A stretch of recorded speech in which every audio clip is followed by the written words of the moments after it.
also increase the pressure on the Russian economy and further weaken Russia's ability to wage war.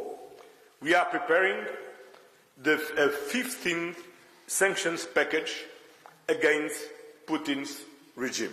Os europeus estão preparando mais um pacote de sanções contra a Rússia depois de 14 pacotes simplesmente terem falhado na tentativa da União Europeia de parar os esforços militares da Rússia contra as forças ucranianas. Em visita a Kiev, o ex-premier português e atual presidente do Conselho Europeu, Antônio Costa, anunciou que o bloco europeu providenciará mais 4,2 bilhões de euros para a Ucrânia em apoio ao seu orçamento. Além disso, o líder disse que a União Europeia transferirá pelo menos 1,5 bilhão de euros oriundos dos ativos congelados da Rússia para financiar a Ucrânia. O tema, que já abalou a credibilidade dos europeus em manter em segurança ativos estrangeiros em seu território, voltou a ser tocado simplesmente porque a Europa não encontra uma nova forma de se contrapor aos russos, só que ao mesmo tempo propõe fazer aquilo que já faz há anos: mais sanções.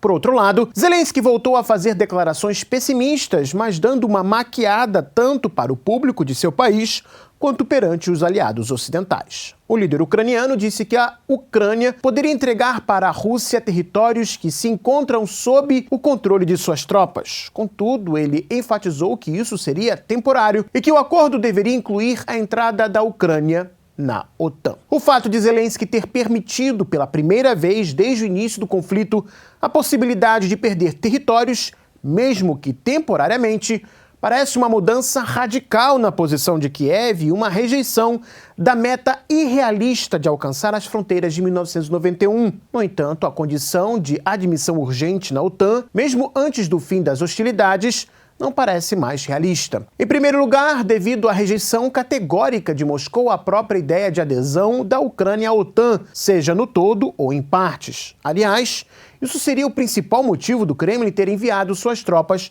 para a Ucrânia. Ainda em junho deste ano, Putin mencionou a recusa em participar da aliança como uma das condições prévias para qualquer negociação, assim como o reconhecimento oficial dos territórios perdidos da Ucrânia, incluindo a Crimeia, como parte da Rússia. E agora, Radion Miroshnik, embaixador para assuntos especiais do Ministério das Relações Exteriores da Rússia, disse que a adesão de qualquer parte da Ucrânia à OTAN é inaceitável e só pode ser vista como uma tentativa de aumentar ainda mais o conflito. Em segundo lugar, há muitos oponentes à adesão da Ucrânia à OTAN na própria aliança. O governo Biden também não decidiu convidar a Ucrânia para se juntar ao bloco, enquanto os oponentes de tal medida prevalecem entre, por exemplo, a equipe de Trump. A posição de Kiev ainda pode mudar, por exemplo, no sentido de desistir da adesão plena em favor de garantias de segurança de certos países membros da OTAN. Acordos bilaterais, nesse sentido, já foram assinados com vários países da OTAN, incluindo Estados Unidos, Polônia, França e Alemanha. Muito dependerá da situação no campo de batalha. Até o momento, o exército russo teve vários sucessos táticos e não dá sinais de que vai parar. Ao elaborar a ideia de adesão à OTAN, Zelensky conseguiu dizer que seria possível congelar o artigo 5 do Tratado de Defesa Coletiva da OTAN durante o conflito. Não está muito claro o que ele realmente quer dizer com isso. Isso porque o artigo 5, um dos elementos fundamentais do Tratado da OTAN, não prescreve a entrada automática em guerra no caso de um ataque a um membro da OTAN, mas implica consultas para determinar como proceder. Ele já foi invocado várias vezes sem que a OTAN entrasse em guerra. Além disso, a OTAN não alterará seu estatuto para admitir a Ucrânia. A ideia de uma entrada parcial na OTAN foi pela primeira vez anunciada ainda em 2023 pelo ex-secretário da OTAN, Anders Rasmussen. Na ocasião, ele deu como exemplo a República Federal Alemã e a República Democrática da Alemanha depois da Segunda Guerra Mundial, quando a República Federal Alemã foi integrada à OTAN cerca de 10 anos antes de ambas as Alemanhas se reconhecerem, o que se deu depois em 1973. Contudo, existe uma diferença primordial entre as Alemanhas e a Ucrânia. Tanto a República Federal Alemã quanto a República Democrática da Alemanha eram dois estados reconhecidos, representantes herdeiras do povo alemão após o fim da Alemanha nazista, como consequência da Segunda Guerra Mundial, um caso que não tem nada a ver com a Ucrânia.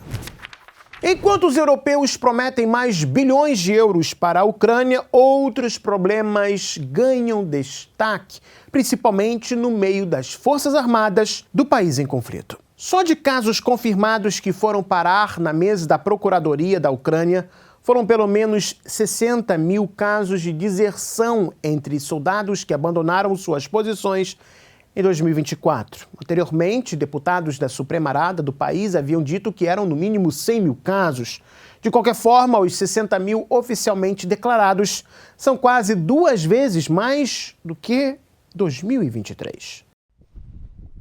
Ми, військовослужбовці 22-ї бригади, звертаємось до вищого керівництва наших Збройних сил. Зараз ми знаходимося на виконанні бойових завдань в Курській області. Але хлопці, які стоять поруч з нами з ТРО, щодня покидають свої позиції. Тим самим підставляють нас під удар русні, із-за чого ми несемо втрати. Треба щось з цим робити, бо ми не можемо утримати ці позиції. Слава Україні! Перемога за нами! Мне, наверное, уже потому что шансов здесь выжить практически нет. Арта и постоянно. Дроны вообще просто. Спасения нет. Посрать просто элементарно выйти невозможно. Командир, сука, орет. Идите в атаку. Кем я должен идти? У нас 3 человека всего осталось в окопе. Да и за что? Просто вылезти из окопа и минусоваться. Я не готов так умереть. Nos primeiros 10 meses de 2024, o número de soldados ucranianos que desertaram excedeu o número total de deserções nos 2 anos anteriores do conflito. Um fato que ressalta as dificuldades que Kiev está tendo para reabastecer suas forças de linha de frente à medida que a Rússia toma mais território. No final de outubro deste ano, em um caso flagrante, centenas de soldados de infantaria da 123ª Brigada da Ucrânia abandonaram suas posições na cidade de Ugledar, na região de Donbass. Eles voltaram para suas casas na região de Nikolaev. Alguns destes soldados até fizeram um pequeno protesto público, exigindo que recebessem mais armas e melhor treinamento militar.